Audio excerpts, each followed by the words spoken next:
Shabbat Shalom.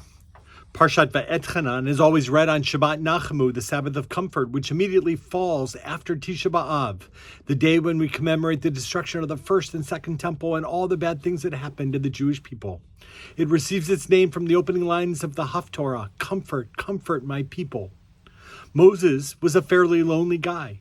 Set apart from the rest of the Jewish people, envied by his brother and sister, no doubt admired by Joshua, and separated from his immediate family much of the time, Moses had no colleagues or peers or good friends.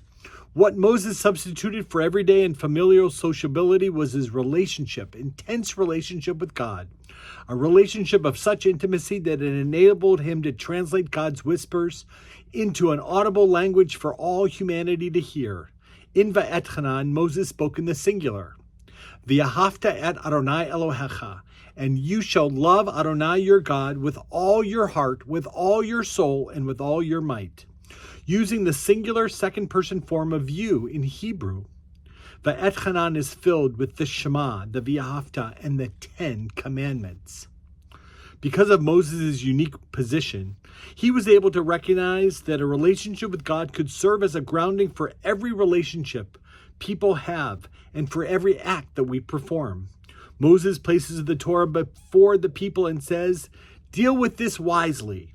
I'm promising you that this is hard, that it requires careful attention, and that there's a possibility that you might not succeed, but I promise you that it will be worth it."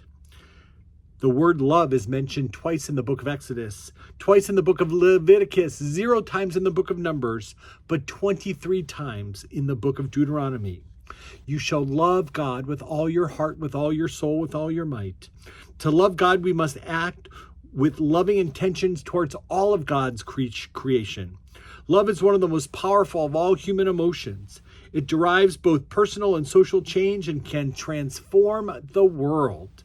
It is the most active ingredient in our most important relationships. So love God. It's as simple and as difficult as that. Shabbat Shalom.